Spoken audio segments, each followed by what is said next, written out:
शांत कथा सुनो सुनो सिद्धार्थ कथा।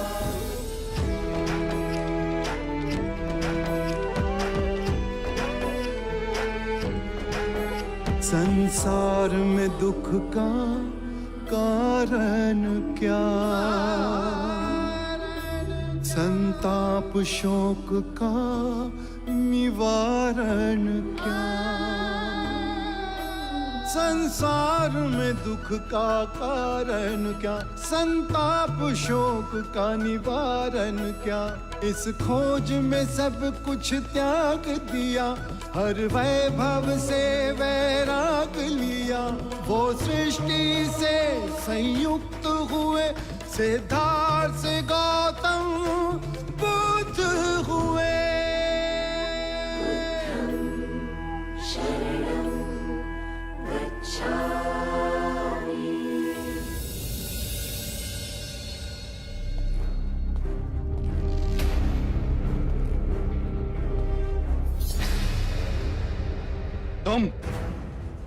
तुम यहाँ क्या कर रहे हो? क्यों? मैं आपके कक्ष में नहीं आ सकता? जब बुलाया जाता है तब आते नहीं। मैं जिनका इतना आदर करता हूं उनका अनादर करते हो। बुद्ध के चरण छू लेते तो जीवन धन्य हो जाता तुम्हारा, किंतु तुम्हारा अहंकार। मैं ऐसे व्यर्थ लोगों के सामने नहीं झुकता। अजात शत्रु, इतना घमंड ना करो। सर झुकाओगे नहीं तो एक दिन सर कटवाओगे। वाह, क्या आशीर्वाद दे रहा है एक पिता अपने पुत्र को। और जिस व्यक्ति के कारण आपका मुझसे मतभेद है, उस व्यक्ति के लिए आपके मन में बड़ा प्रेम उमड़ रहा है। मैत्री के नाम पर आपने युवराज सिद्धार्थ को एक पूरी सेना की टुकड़ी कपिलवस्तु की सुरक्षा के लिए दे दी, और अब जब वो चोला पहन सन्यासी बन गया तो वेलुवन उपहार में दे दिया। क्या मुझे किसी भी विषय में तुम्हारी आज्ञा लेने की आवश्यकता है? नहीं, लेकिन अगर आप अपना भला नहीं सोचेंगे तो मुझे सोचने पे विवश होना पड़ेगा। जो ब्राह्मण वर्षों से हमारे निष्ठावान हैं, राजनीति से ले आपातकाल तक उन्होंने हमारा मगध का साथ दिया, उन्हें आपने कभी कुछ नहीं दिया, और बुद्ध पे आप दोनों हाथों से लुटाए।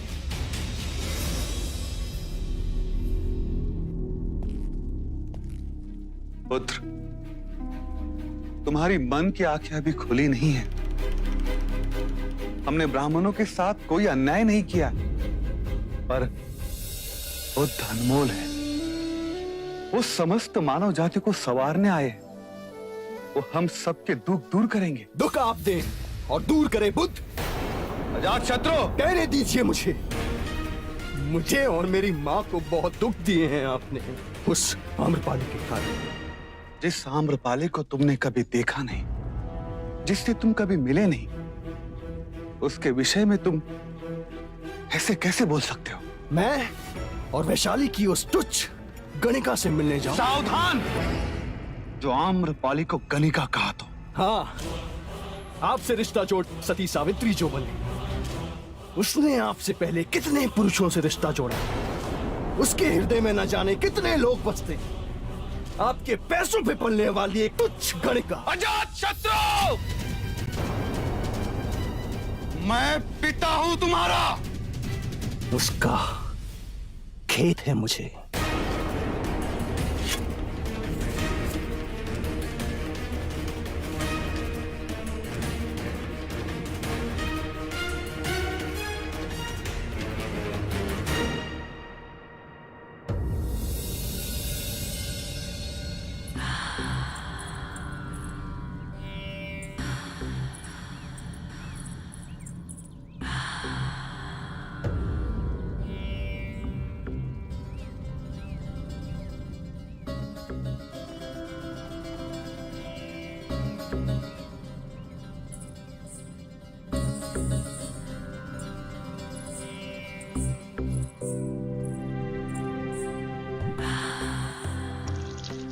जब से आप आए हैं कहीं खोए हुए हैं। कोई बात है? मुझे नहीं बताएंगे? तुम्हें बताऊंगा तो तुम्हें भी दुख ही होगा।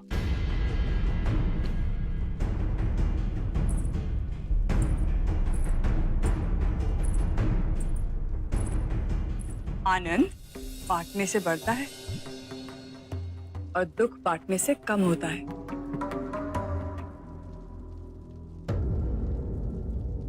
कहने को मगध नरेश बिंबिसार हो, किंतु इतना विवश कोई साधारण मनुष्य भी ना होगा।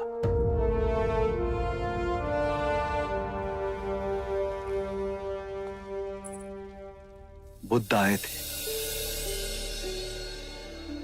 किंतु उनके दर्शन हेतु मैं तुम्हें और हमारे पुत्र जीवक को आमंत्रित ना कर सका। यदि तुम आती तो महारानी वैदेही रुष्ट हो जाती, अजात शत्रु सबके सामने तुम्हें अपमानित करता। वो हर समय तुम्हारा नाम लेकर मुझे ताने देता है। क्या चाहा था और क्या हो गया? मेरा ही दोष है। मैं ही कारण बनी आपके बेटे और आपके बीच के टकराव का। कुछ कर पाती जिससे आप दोनों के बीच का मनमुटाव दूर हो सकता। नहीं आमना, कोई कुछ नहीं कर सकता। अजात शत्रु और मेरे बीच अब विचारों का टकराव शुरू हो गया है।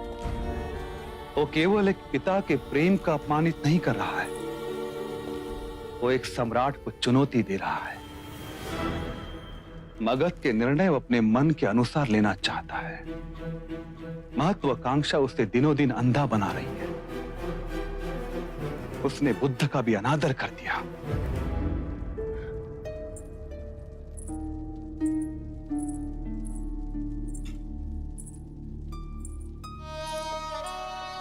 मुनिवर के तो आगे हर शीश अपने आप ही झुक जाता है। किंतु उस अहंकारी का ना झुका। आम्रपाली, ये मेरा प्रारब्ध है, इसे मुझे ही भुगतना होगा। कोई इसमें मेरी सहायता नहीं कर सकता।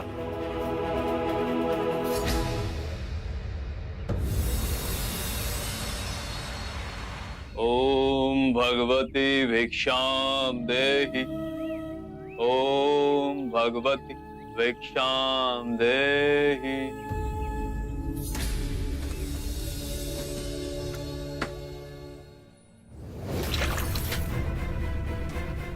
बिना परिश्रम चावल का पानी ही मिलेगा। चावल चाहिए तो जाकर खेत जोतो।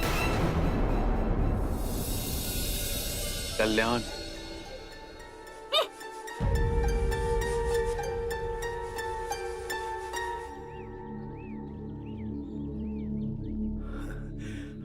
आपका व्यवहार आश्चर्यजनक है।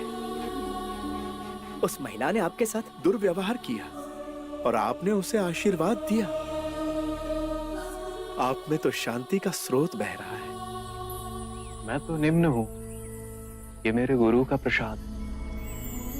कौन है आपके गुरु? शाक्य मुनि बुद्ध। यह विचलता का ज्ञान मुझे समझाएंगे? मैं ज्ञान दूं? मैं तो अभी भी उनसे ज्ञान प्राप्त कर रहा हूं। वो कहते हैं मध्य में रहो। मध्य बिंदु में न दुख कलपता है, न ही सुख बहा ले जाता है। और कहाँ है ये मध्य बिंदु? शाक्य मुनि कहते हैं हर व्यक्ति के अंतर में है ये मध्य बिंदु। केवल जाग जाओ तो वो सबको प्राप्त है।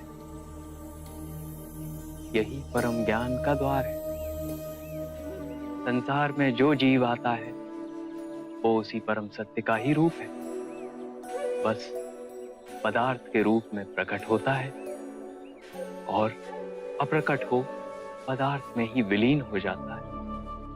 इतना गूढ़ सत्य इतनी सरलता से समझा दिए।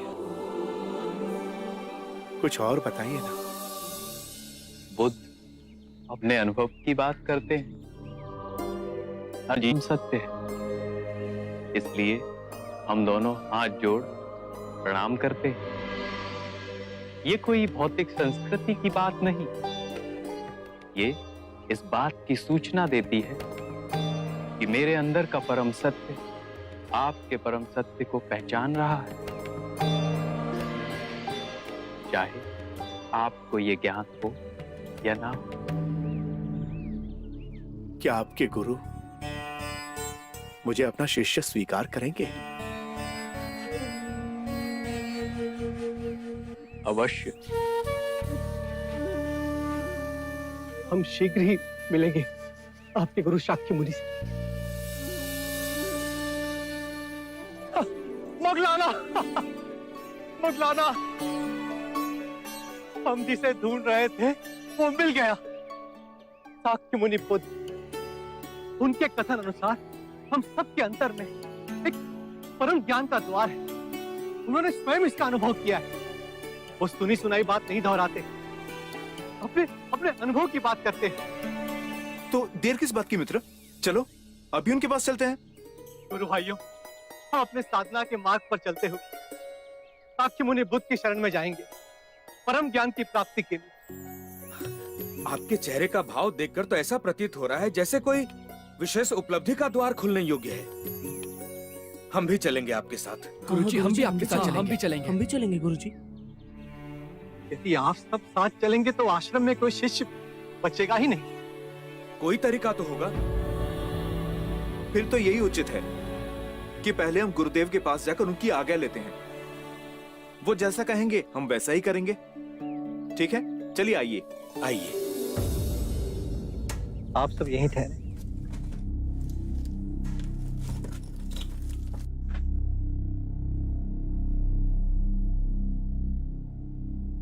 प्रणाम गुरुदेव।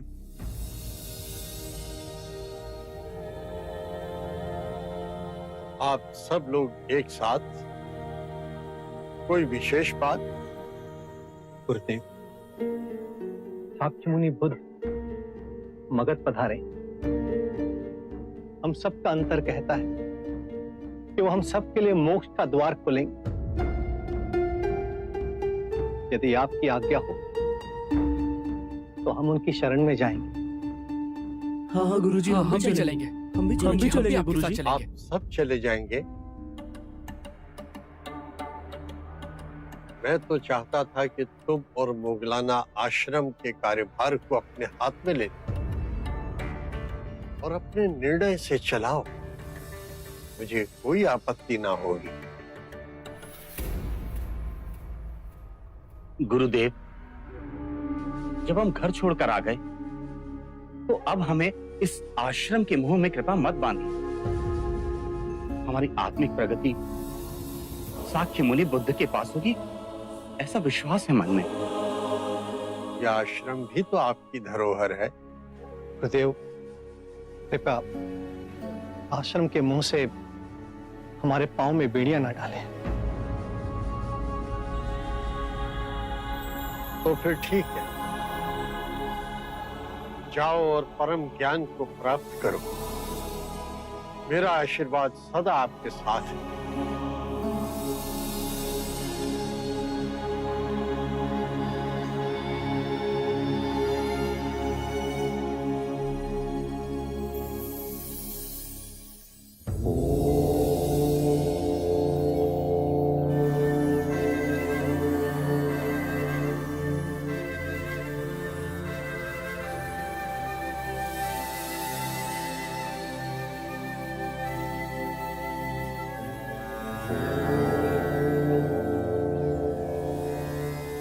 ये सारिपुत्र, ये मोगलाना गुरुदेव संजय के शिष्य हैं। आपके भिक्षु बनना चाहते हैं।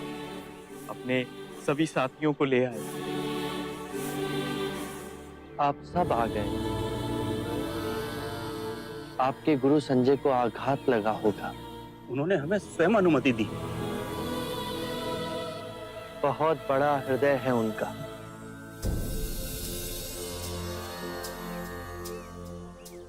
हमें वो अलौकिक दृष्टि नहीं है। बस सजी से आपकी सुगंध का समाचार आया। हमें लगा कि आपके चरणों में हमें मुक्ति प्राप्त होगी। आपको देखा तो लगा कि जन्म जन्मों की खोज पूरी हुई। हमें मत ठुकराइए, हम पर कृपा कीजिए। जब आप सबने पहला पग उठा ही लिया है, तो मैं इस मार्ग में आपका संरक्षण अवश्य करूंगा।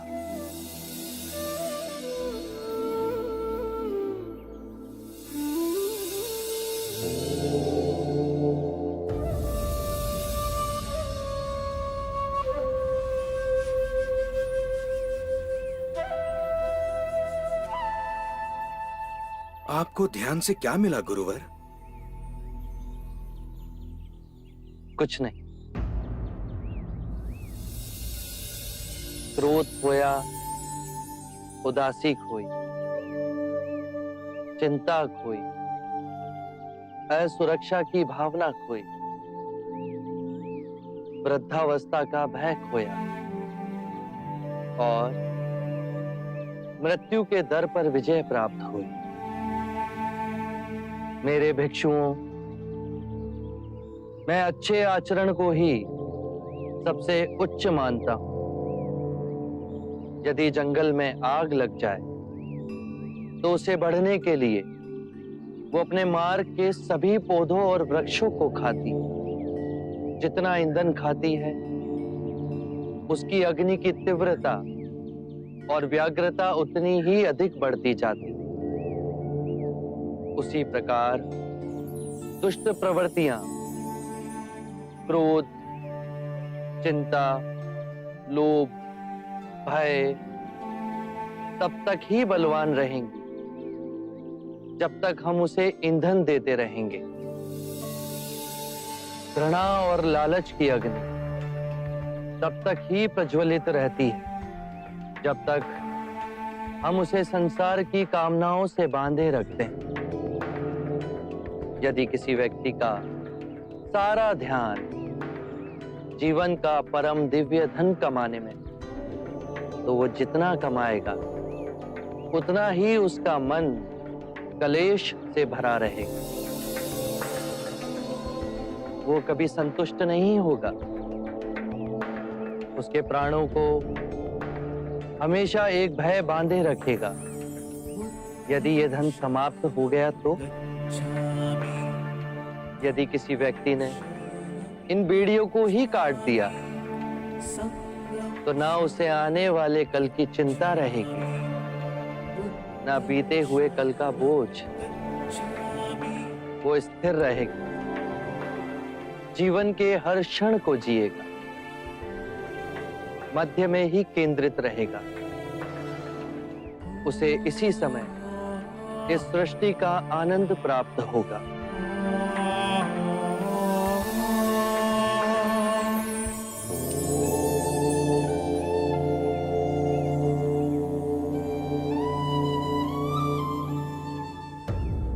राजा दुर्योधन, क्या आपको कोई सूचना है? मगध युवराज अजात शत्रु किस कारणवश कपिलवस्तु आए हैं? स्पष्ट तो उन्होंने कुछ कहा नहीं, परंतु मुझे अजात शत्रु का व्यवहार मिलनसार नहीं लगा। कपिलवस्तु के लिए कोई अशुभ सूचना ना हो। अब तो सिद्धार्थ भी हमारे साथ नहीं, अन्यथा वो कभी उसकी बात को नहीं टालते। बड़ा मान देते हैं सिद्धार्थ को मगध नरेश बिंबिसार। शाक्य कुल शिरोमणि, शाक्यगढ़ अधिपति कपिलवस्तु के महाराज शुद्धोदन पधार रहे हैं।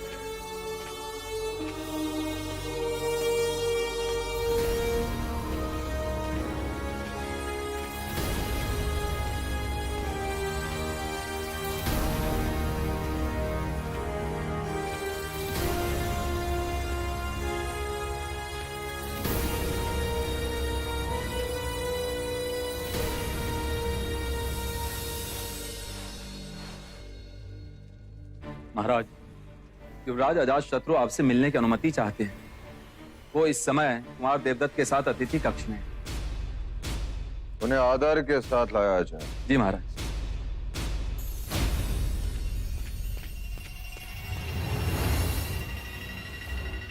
युवराज अजात शत्रु, बचपन में मैं चीते का आखेट किया करता था, पर अब केवल आखेट से जी नहीं भरता। अब तो जब तक चीते को अपने हाथ से दबोच के उसके प्राण न ले लो, मुझे चैन नहीं मिलता। तुम में और मुझ में बहुत समानता है कुमार देवदत्त। इसी दिन हम दोनों आखेट पर अवश्य जाएं।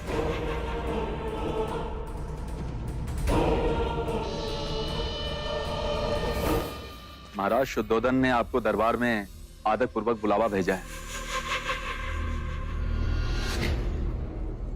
चलो मित्र, महाराज से भी मिलने।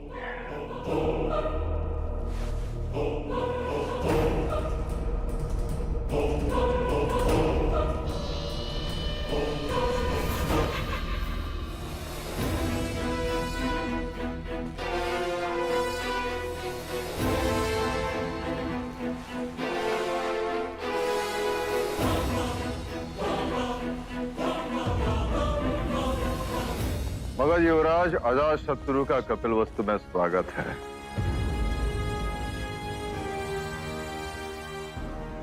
यदि आप हमें कपिलवस्तु पधारने का संदेश भेजते तो आपके सम्मान में हम उचित प्रबंध कर पाते। कुछ स्थिति ऐसी पैदा हुई कि हमें अचानक आना पड़ा। महाराज, मगध में जब से युवराज सिद्धार्थ बुद्ध बनकर आए हैं, स्थिति उथल पुथल हो गई। सामाजिक विषमताओं का निर्माण हो रहा है। दूसरे प्रदेश के लोग सन्यासी बनकर मगध की ओर आ रहे हैं। समाज के कई वर्गों में इस बात को लेकर असंतोष जन्मा है। और दूसरी बात जो हमारी चिंता को और बढ़ा रही है, दक्षिण मगध के कुछ गांवों में लुटेरों का आक्रमण हो रहा है। उन्हें रोकने के लिए हमें अधिक सेना की आवश्यकता है। मगध की सेना जो आपकी सुरक्षा के लिए कपिलवस्तु में है, यहां और नहीं रह सकती। मैं अपनी सेना लेने आया।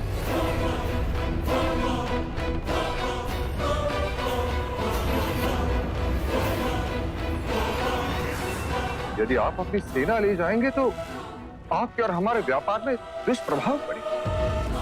व्यापारियों की सुरक्षा का प्रश्न खड़ा हो जाएगा और कौशल अवसर देखकर उपद्रव मचा देगा। महाराज, मैं विवश हूं, और वैसे भी इतने वर्षों में कपिलवस्तु ने अपना खोया हुआ बल पा ही लिया होगा। अब मगध की सेना की यहां मुझे कोई विशेष आवश्यकता नजर नहीं आती। मुझे आज्ञा दे महाराज।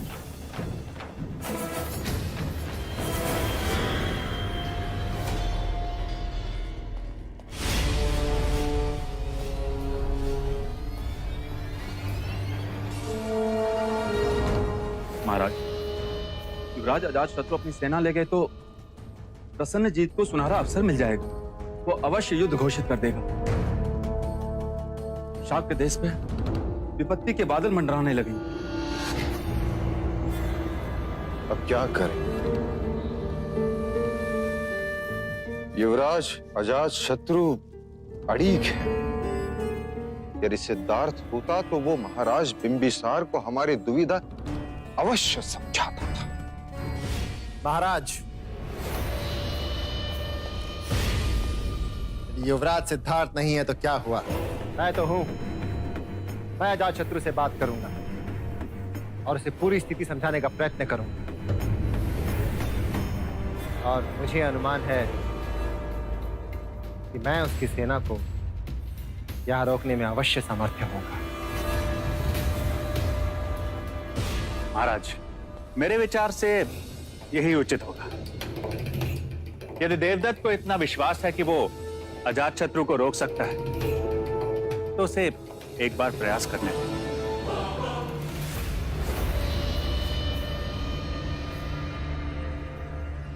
ठीक है देवदत्त, तुम प्रयास करके देख लो।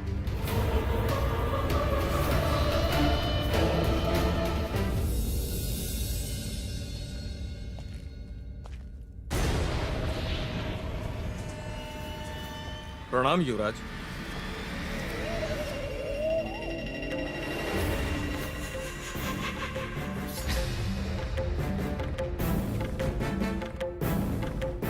ये क्या है युवराज? इतने वर्षों तक आपने हमारी सुरक्षा की है। महाराज शुद्धोधन की ओर से ये भेंट स्वीकार करें और महाराज ने आपको सुरक्षित मगध लौटने की शुभकामनाएं दी है। आपसे किसने कहा कि हम मगध लौट रहे हैं?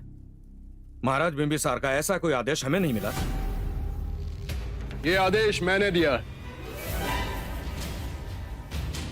प्रणाम युवराज, क्षमा कीजिए, परंतु महाराज बिंबिसार का आदेश है कि उनकी आज्ञा के बिना हम कपिल वस्तु न छोड़ें। तो आप मेरे आदेश का उल्लंघन करेंगे।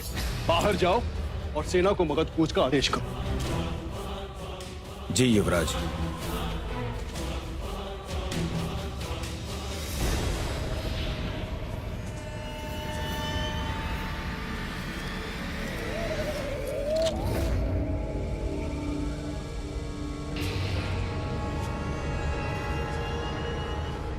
हम में और भी समानताएं हैं मित्र।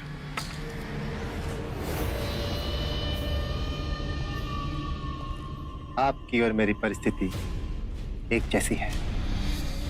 महाराज वृद्ध हो चुके हैं और हम युवा, तो उनकी सोच हमारी सोच से कैसे मेल खा सकती है?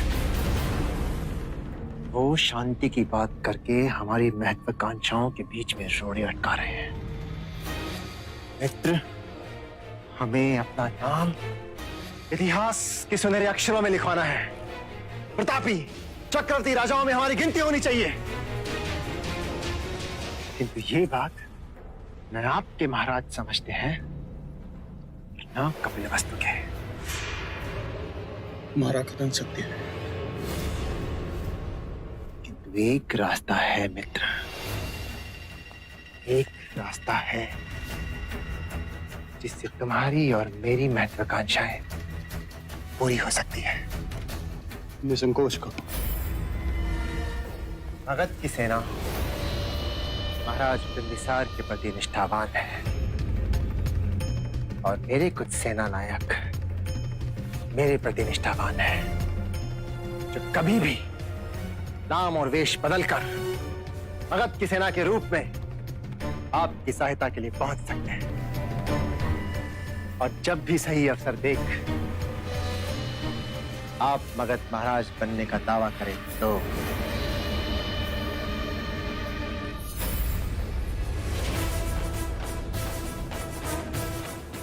और इसके बदले में आप मुझे शाक्यों का महाराज घोषित कर दें।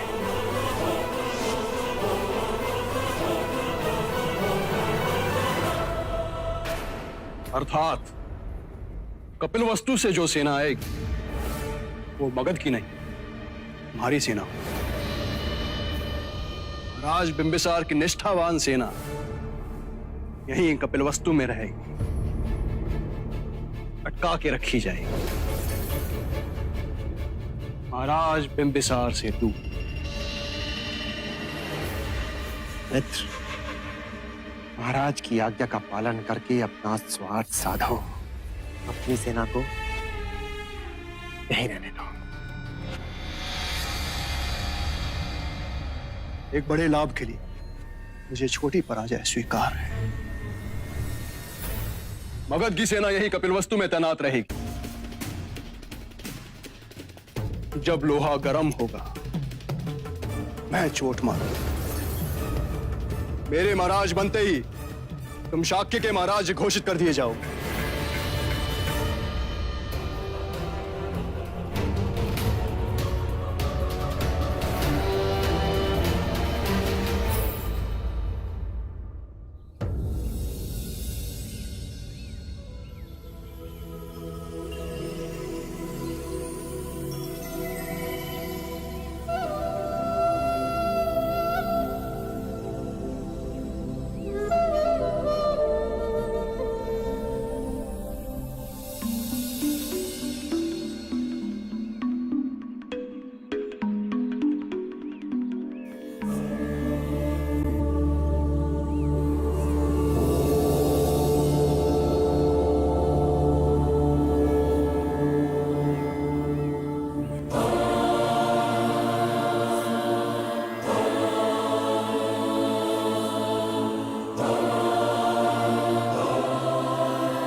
सरीपुत्र और मुगलाना के गुरु संजय।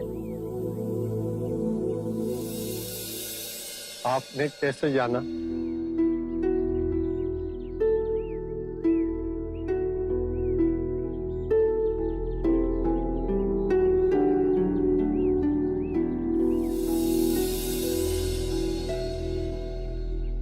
जिस दिन से मेरे शिष्य आपके भिक्षु बने, उसी दिन से मेरे मन में जिज्ञासा थी कि आपसे मिलूं। मेरे भी कुछ प्रश्न हैं, कृपा करके उनके उत्तर देंगे? अवश्य।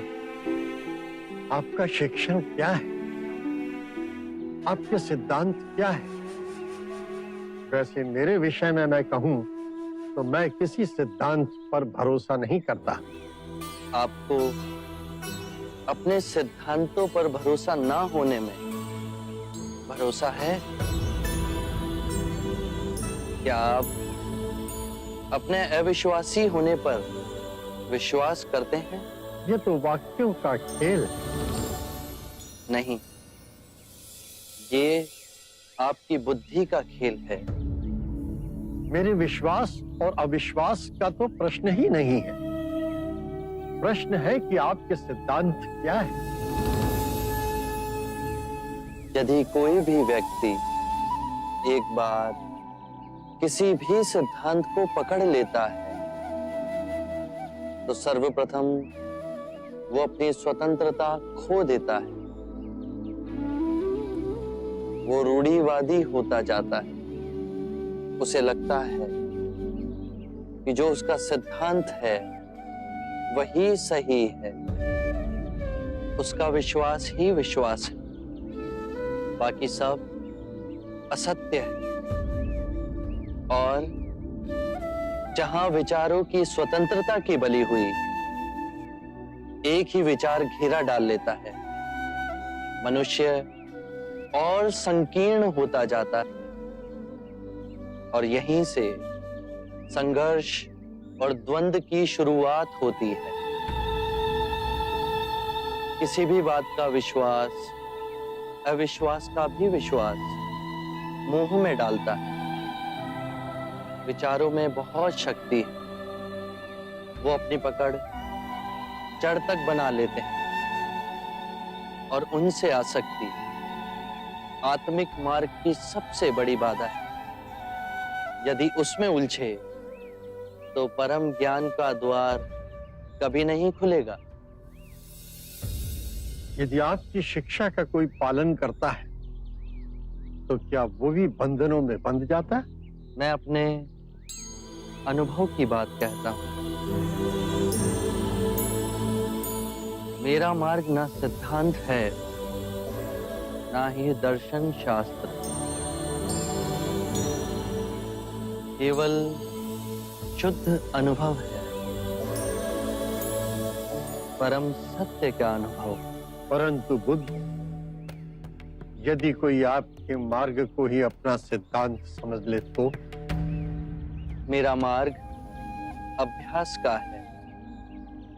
उसे ना तो किसी स्थूल पदार्थ की तरह पकड़ा जा सकता है, ना ही उसे पूजनीय बनाया जा सकता है। मेरा ज्ञान ऐसा समझें कि एक नाव है जिससे नदी पार की जा सकती है, परंतु नदी पार करने के उपरांत हम उसे अपने सर पे तो नहीं ढो जाते ना। मन करता है कि आपके चरणों में गिर पड़ूं, किंतु अभी भी कोई ऐसी भावना है जिसकी पकड़ मुझ पर अब तक है। 3 तरह की भावनाएं होती हैं, सुखद, दुखद और तटस्थ। इन तीनों भावनाओं की जड़ें हमारे शरीर और मन में ही स्थित हैं।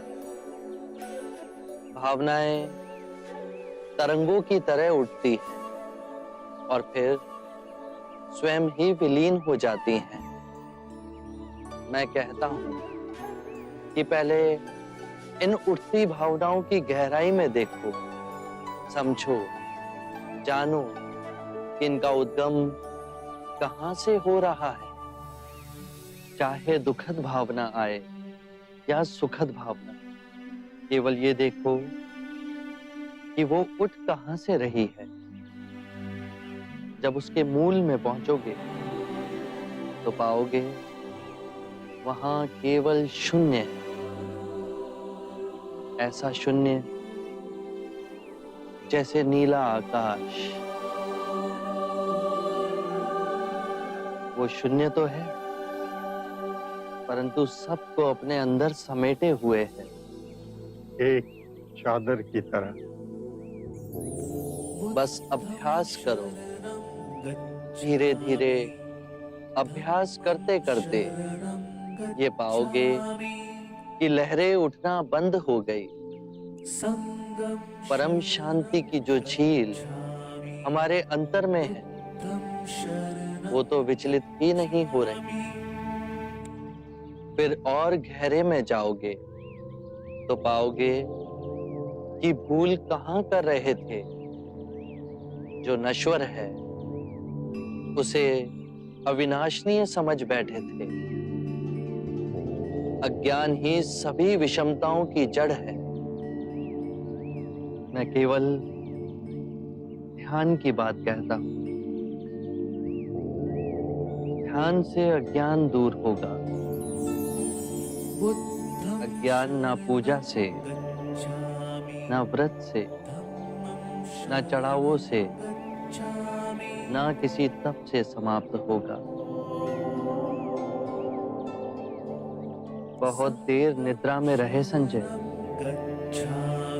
उठो, जागो, स्वयं को पहचानो।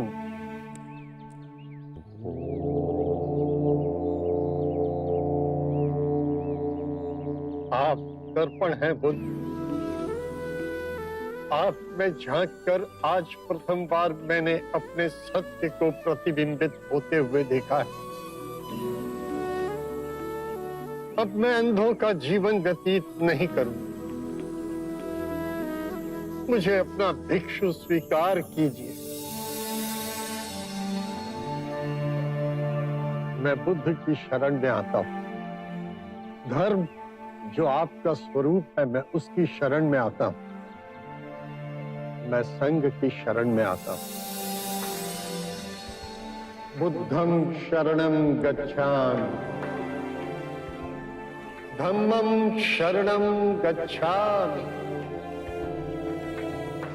संघं शरणं गच्छामि।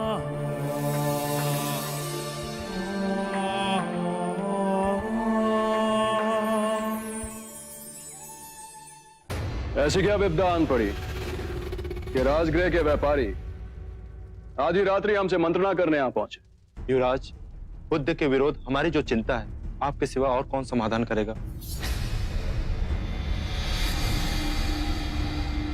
कहिए, हमसे जो बन पड़ेगा हम करेंगे। बड़ी विपदा है युवराज। घोर क्रांति आई हुई है नगर में। प्रत्येक युवक के अंदर होड़ मची हुई है उस बुद्ध का भिक्षुक बनने की। वो अपने वृद्ध माता पिता को छोड़कर, पत्नियों को त्याग कर, बच्चों से मुंह मोड़कर, सभी चीजों को त्याग कर संन्यास और वैराग्य के मार्ग पर जा रहे हैं। मगध इस तरह अपना युवाधन खो देगा महाराज। समस्या भीषण रूप धारण कर रही है। विवाह योग कन्याओं के विवाह नहीं हो रहे। और अपनी सेना को लीजिए, वहां भी युवा कहां भर्ती हो रहे हैं। तो आपकी समस्या सामाजिक है। हमें सामाजिक समस्या से क्या लेना देना? हम तो अर्थव्यवस्था की डामाडोल होने की आशंका से भयभीत थे महाराज। यदि सब वैरागी हो गए तो हमारी सारी दुकानें बंद हो जाएंगी युवराज। तो आप महाराज बिंबिसार के सामने अपनी समस्या क्यों रखिए? रखी थी। उन्होंने कहा कि वो किसी की निजी इच्छा में हस्तक्षेप नहीं कर सकते। युवराज, अब आप ही हमारा संरक्षण करें। आपके पास धन है। धन से बड़े बड़े सत्य को झुटलाया जा सकता है। कुछ ऐसा कीजिए, लोगों को धन दे, उन्हें उकसाइए। जनता में ये बात फैलाइए कि ये भिक्षुगण सबके सब ढोंगी। भिक्षुओं को चुनौती दीजिए, कुछ ऐसा करिए कि इनका नाम ही मटिया मेट हो जाए। ये कोई कठिन कार्य नहीं है, हम कर सकते हैं। लेकिन महाराज को पता चला, कौन साथ देगा? आप।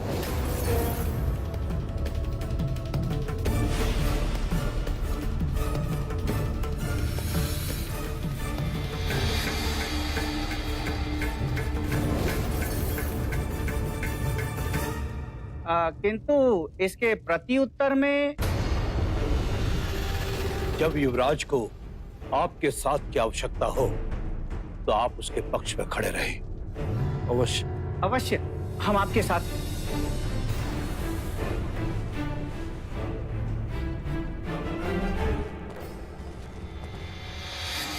युवराज, ये सभी व्यापारी आपके पक्ष में हैं। अब सही समय पर सत्ता परिवर्तन के बारे में सोचें।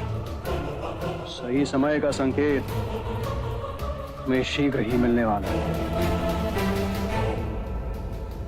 आरंभ हो गई निर्वाण प्रथा, सुनो सुनो ये बुद्ध कथा।